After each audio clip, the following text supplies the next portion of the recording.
जय हिंद दोस्तों।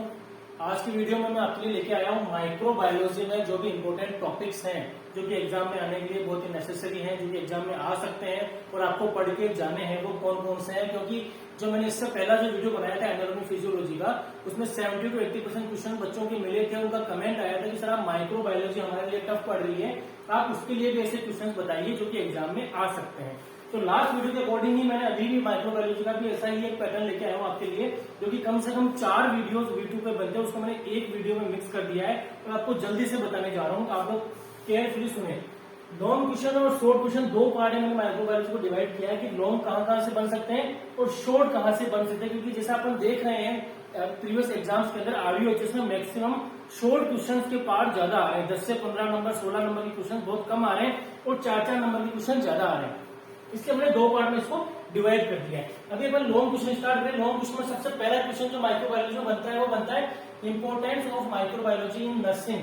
नर्सिंग में माइक्रोबायोलॉजी की इंपोर्टेंस क्या है, माइक्रोबायोलॉजी की डेफिनेशन क्या है, ये आपको याद होनी चाहिए। बेसिक्स है, फर्स्ट क्लास जो आपकी लगती है कॉलेज के अंदर वो इसी के ऊपर लगती है। नेक्स्ट आपका structure and morphological classification of microbes. ये बहुत ही इंपॉर्टेंट टॉपिक है। माइक्रोब्स की जो पूरी की पूरी यूनिट है उसके ऊपर आपको माइक्रोब्स की स्ट्रक्चर और उसका क्लासिफिकेशन पता होना चाहिए। इस पे बड़ा क्वेश्चन बन सकता है माइक्रोब्स का, और किसके साथ, विद एग्जाम्पल के साथ आपको उसका क्लासिफिकेशन टाइप और मॉर्फोलॉजिकल उसका पता होना चाहिए, मॉर्फोलॉजिकल कंडीशन उसकी पता होनी चाहिए और उसकी स्ट्रक्चर्स आपको आनी चाहिए माइक्रोब्स की, विद एग्जाम्पल आपको आनी चाहिए। बड़ा क्वेश्चन बन सकता है। उसके बाद जो इंपोर्टेंट बनता है वो आपकी बनता है स्टेनिंग से। और स्टेनिंग में कहां से इंपोर्टेंट बनता है, ग्राम स्टेनिंग। ग्राम स्टेनिंग में भी कौन सा, एसिड फास्ट स्टेनिंग, जिसको अपन जील नीमसन स्टेनिंग भी बोलते हैं। जील नीमसन स्टेनिंग आपको आनी चाहिए, एसिड फास्ट स्टेनिंग आपको आनी चाहिए। इस पे बड़ा क्वेश्चन बन सकता है। नेक्स्ट आपका बनता है types and method of sterilization. भाई साहब बहुत इंपोर्टेंट है। स्टेरिलाइजेशन तो याद करना ही पड़ेगा। आएगा तो बहुत लंबा चौड़ा क्वेश्चन आ सकता है, 16 नंबर का आ सकता है, 12 नंबर का आ सकता है। टाइप्स और मेथड पूछ सकते हैं। अगर शॉर्ट नोट में आएगा तो मेथड ऑफ स्टेरिलाइजेशन भी पूछ सकता है। शॉर्ट नोट्स में मेथड ऑफ स्टेरिलाइजेशन भी पूछ सकता है। स्टेरिलाइजेशन को आपको याद करना ही करना है। नेक्स्ट आपके बनता है एंटीजन एंड एंटीबॉडी रिएक्शन। ये भी एक बड़ा क्वेश्चन बनता है। एंटीजन हम लोग समझते हैं कि बाहर से पैथोजेंस का बॉडी में जब प्रवेश हो जाता है उसको अपन एंटीजन बोलते हैं, और हमारी बॉडी, हमारा इम्यून रिस्पॉन्स जो होता है उस एंटीजन के खिलाफ उसको अपन क्या बोलते हैं, एंटीबॉडी। तो एंटीजन और एंटीबॉडी रिएक्शंस अपने को पता होनी चाहिए कि एंटीजन और एंटीबॉडी किस तरीके से रिएक्शंस करते हैं, इनकी प्रॉपर डेफिनेशन अपने को पता होनी चाहिए। इस पे बड़ा क्वेश्चन बन सकता है। नेक्स्ट आपका है definition and types of immunity. Immunity active और पैसिव, एक्टिव और पैसिव पूछ सकता है शॉर्ट नोट्स में भी, और पूरी की पूरी इम्यूनिटी आपसे पूछ सकता है डेफिनेशन और टाइप्स के साथ। ये आपको पूछ सकता है इम्यूनिटी, जो कि मैंने एनाटॉमी में भी आपको बताई थी। एनाटॉमी में अगर नहीं आई एग्जाम में तो माइक्रोबायोलॉजी में चांसेस है इसके आने की, इम्यूनिटी आपको पढ़ के जानी ही जानी है। नेक्स्ट है आपका इन्फेक्शन, और इन्फेक्शन में इंपोर्टेंट कौन सा, नेजोकोमियल इन्फेक्शन। नेजोकोमियल इन्फेक्शन जो है वो सबसे इंपॉर्टेंट है। या फिर ट्रांसमिशन ऑफ इन्फेक्शन, इन्फेक्शन का ट्रांसमिशन किस तरीके से होता है ये भी आपसे पूछा जा सकता है। या फिर हॉस्पिटल में आप नेजोकोमियल इन्फेक्शन को किस तरीके से कंट्रोल करोगे, या फिर नर्स का क्या रोल होता है नेजोकोमियल इन्फेक्शन को कंट्रोल करने में, ये आपसे इन्फेक्शन के अंदर पूछा जा सकता है। इन्फेक्शन और डिसइंफेक्शन ये दो टॉपिक आपके इंपॉर्टेंट बनते हैं। ठीक है। नेक्स्ट आपका बनता है इम्यूनाइजेशन शेड्यूल। इम्यूनाइजेशन शेड्यूल पे आपसे क्वेश्चन पूछा जा सकता है कि इम्यूनाइजेशन शेड्यूल क्या होता है। इम्यूनाइजेशन शेड्यूल क्या होता है, इस पे आपसे क्वेश्चन पूछा जा सकता है। इम्यूनाइजेशन शेड्यूल आपको अच्छी तरीके से होना चाहिए, इम्यूनिटी मैंने आपको बता दिया। नेक्स्ट आपसे पूछा जा सकता है biomedical waste management. Biomedical waste management आपको पूरा का पूरा आना चाहिए, इसके ऊपर भी बड़ा क्वेश्चन बन सकता है। और नेक्स्ट आपसे पूछा जाता है वैक्सीन। वैक्सीन का मतलब ये हो गया कि लाइव और किल्ड वैक्सीन दोनों आपसे पूछी जा सकती है। तो वैक्सीन आपको अच्छे से पता होनी चाहिए कि लाइव कौन सी है और किल्ड कौन सी है। उसके अलावा आपसे laboratory diagnosis, morphology, structure and pathogenesis of HIV, ये एक इंपॉर्टेंट क्वेश्चन बन गया यहाँ पे वायरस के अंदर। वायरोलॉजी के अंदर से इंपॉर्टेंट क्वेश्चन बन गया कि डायग्नोसिस, मॉर्फोलॉजी, स्ट्रक्चर और पैथोजेनेसिस आपसे HIV की पूछी जा सकती है। तो यहाँ से ये बड़े क्वेश्चन आपके आ सकते हैं जो मैंने आपको लिख के बता दिए। नेक्स्ट आपको चलते हैं शॉर्ट नोट्स पे कि शॉर्ट नोट्स कहां से आ सकते हैं। सबसे पहले आता है माइक्रोप्लाज्मा। माइक्रोप्लाज्मा में से आपसे शॉर्ट नोट्स आ सकता है। Rodent and vector, rodent and vector आपसे पूछ सकते हैं कि ये क्या होते हैं, इनकी डेफिनेशन क्या होती है। उसके अलावा ऑटोक्लेव, ऑटोक्लेव जो स्टेरिलाइजेशन का ही पार्ट है, ऑटोक्लेव में उसकी स्ट्रक्चर कैसी होती है, कितने समय के लिए उसमें रखा जाता है, उसका टेम्परेचर क्या होता है, ये सारा आपके ऑटोक्लेव में पूछा जा सकता है। डिजीज अगर अपन बात करें तो मलेरिया, टीबी, इसके अंदर एक और लिख लीजिए आप डेंगू, ये भी पूछा जा सकता है। कुछ बच्चों ने पूछा था सर कोरोना पूछ सकते हैं क्या, रेयर चांसेस हैं, कोरोना के रेयर चांसेस है, कोरोना नहीं पूछेंगे, कोरोना सिर्फ कंपटीशन एग्जाम में आ सकता है, बाकी यूनिवर्सिटी एग्जाम में जो 10वीं वाले बच्चे देंगे उसमें कोरोना के क्वेश्चन आना बहुत ही कम चांसेस है। बाकी मलेरिया, टीबी और डेंगू, ये 3 बीमारियों के बारे में आपसे पूछा जा सकता है, इनका पैथोजेनेसिस पूछा जा सकता है। नेक्स्ट आपसे टेस्ट, इंपोर्टेंट टेस्ट कौन से हैं, एलाइजा टेस्ट, फुल फॉर्म सबको पता होनी चाहिए, एंजाइम लिंक्ड इम्यूनोसॉर्बेंट ऐसे एलाइजा टेस्ट पूछा जा सकता है, वीडीआर पूछा जा सकता है, venereal disease research laboratory test, Widal test पूछा जा सकता है, ठीक है, मॉन्टेक्स पूछा जा सकता है और कॉम्स टेस्ट पूछा जा सकता है। ये सारे जो टेस्ट हैं ये भी आपको अच्छी तरीके से याद होने चाहिए, इस पे शॉर्ट नोट पे क्वेश्चन बन सकता है। नेक्स्ट आपके history of Lewis pasture and Robert Koch, ये जो 2 साइंटिस्ट हैं इनकी हिस्ट्री आपको पता होनी चाहिए, रॉबर्ट कोच और लुईस पास्चर। उसके अलावा और भी है साइंटिस्ट, लेकिन उनके क्वेश्चन बहुत कम पुटअप हुए हैं। ये मैं जिस हिसाब से आपको पेपर लेके आया हूँ ये आपके लिए लेके आया हूँ पिछले 4 से 5 साल में कौन कौन से क्वेश्चन मैक्सिमम आए हैं नर्सिंग एग्जाम में, उसके अकॉर्डिंग में आपके लिए इंपोर्टेंट क्वेश्चन है। तो लुईस पास्चर और रॉबर्ट कोच के ऊपर भी आपको पता होना चाहिए।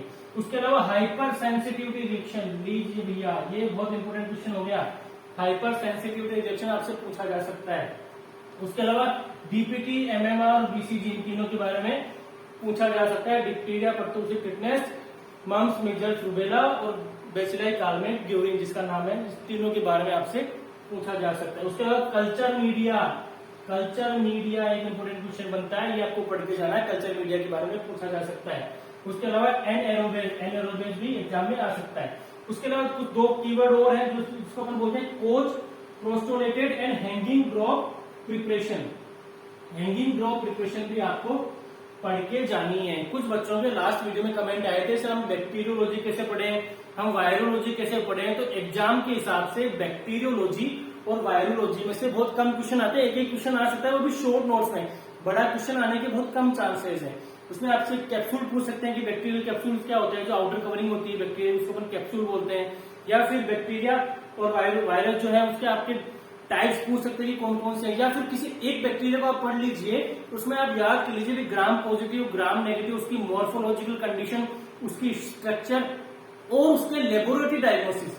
आप ये अगर किसी एक बैक्टीरिया की याद कर लेंगे ना तो आपको आगे जो भी बैक्टीरिया आपके सिलेबस में है उसके बारे में आप कुछ ना कुछ उसके अकॉर्डिंग लिख ही सकते हैं। जैसे कि मैंने बैक्टीरिया का बनाया तो बैक्टीरिया में इंपोर्टेंट आपके कौन कौन से आ रहे हैं, क्रिप्टोकोकस आ रहा है, क्रिप्टोकोकस हो गया, स्टेफाइलोकोकस हो गया, स्ट्रेप्टोकोकस हो गया, उसके अलावा ई कोलाई और निजेरिया गोनोरे, ये भी आपके एक इंपोर्टेंट बैक्टीरिया आ रहे हैं। अगर वायरस की बात करें तो डीएनए, आरएनए और हिपेटाइटिस वायरस, डीएनए, आरएनए और हिपेटाइटिस वायरस। हिपेटाइटिस वायरस पे जो लास्ट ये क्वेश्चन आया था वो आया था हिपेटाइटिस ई वायरस, और इस बार आ सकता है हिपेटाइटिस ए और हिपेटाइटिस बी में।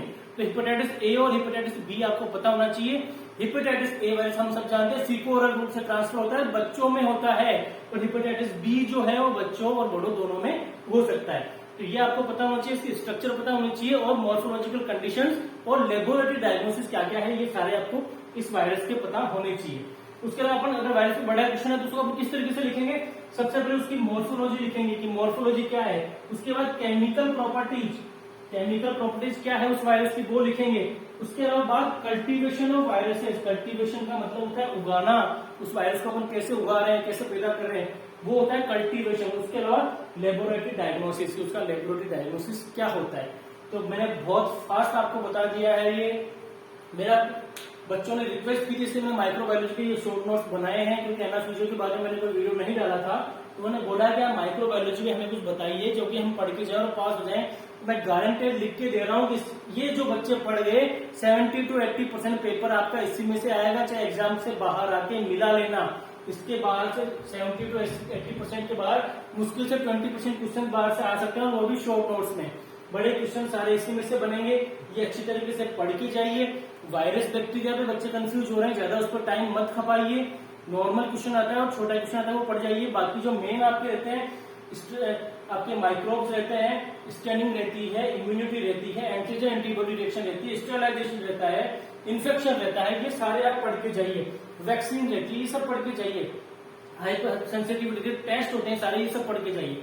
तो बाकी जो चीजें हैं ऑटोक्लेव वगैरह, ये इन पे क्वेश्चन बनते हैं, लेकिन इतने बड़े क्वेश्चन नहीं बनेंगे जितना 10 से 12 नंबर के क्वेश्चन आएंगे। तो ये आप आराम से पढ़ के जाइए, कोई जल्दी नहीं है, आपका एग्जाम बिल्कुल नजदीक है। और अगर आप ये सब पढ़ गए तो आसानी से एग्जाम में अच्छे फर्स्ट डिवीजन से पास हो सकते हैं। एनआफईजो में भी यही हुआ था, जो मैंने वीडियो बनाया था उसमें से बहुत सारे क्वेश्चन मिले थे, और अभी भी यही होने वाला है। इसके बाहर क्वेश्चन नहीं आएंगे, कंफ्यूज नहीं होना है।